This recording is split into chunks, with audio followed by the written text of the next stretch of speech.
कि जो सबसे ज्यादा जारा हो जाता है तभी वो निकलते हैं। अभी है ना, उसको लेके कितना हल्ला मचा है।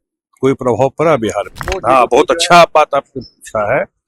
ये सही बात है कि देश की अर्थव्यवस्था, मुख्यमंत्री जी तो हर एक साल यात्रा पे निकलते हैं, और अगर उनके पूरे कार्यकाल को देखिए, और जब मुख्यमंत्री नहीं भी बने उससे भी पहले कार्यकाल को देखिए, जब वो न्याय यात्रा शुरू किए थे, और उनका रहता है कि जो सबसे ज्यादा जारा हो जाता है तभी वो निकलते हैं।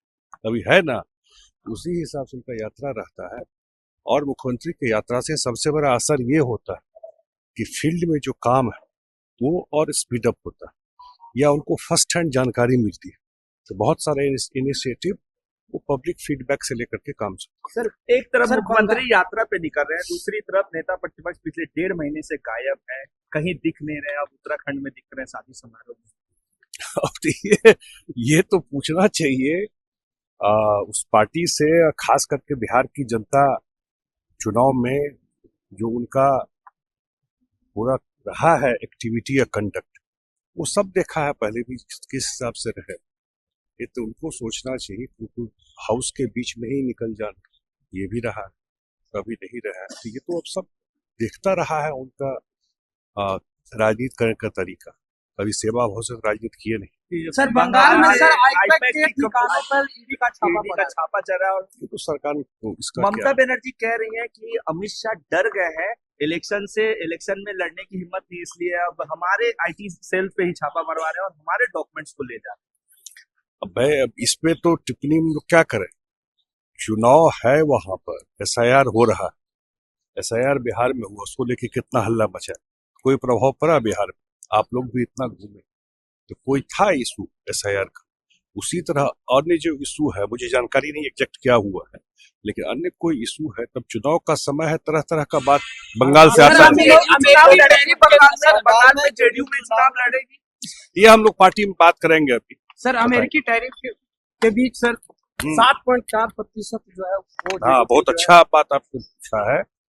ये सही बात है कि देश की अर्थव्यवस्था को जिस हिसाब से प्रधानमंत्री मोदी के रिजीम में काम हुआ है, कि आप जानते हैं कि पिछले बार के बजट में इनकम टैक्स भी रिड्यूस किया गया, उसके बाद जीएसटी भी रिड्यूस हुआ। तो उससे क्या होता है कि जब ये रिड्यूस हुआ तो कंजम्पशन बढ़ा, इन्फ्लेशन कम हुआ, प्राइस राइज जिसको कहते हैं।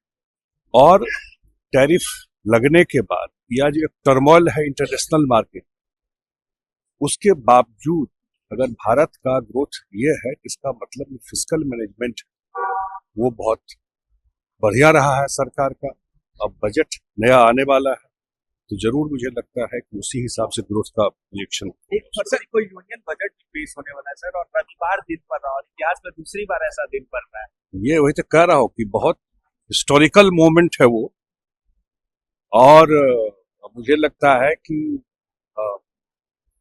संडे को वर्किंग डे बना देना, ये प्रधानमंत्री ही कर सकते थे।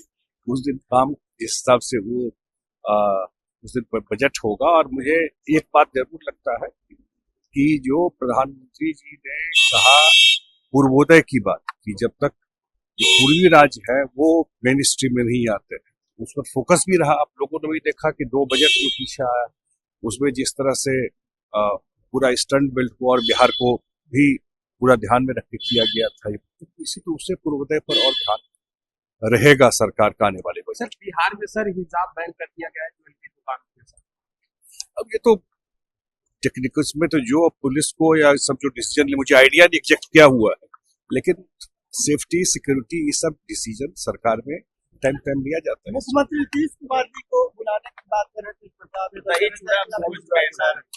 बिहार में तो कल्चर रहा ही है, उसके यहाँ जाना दही चूड़ा।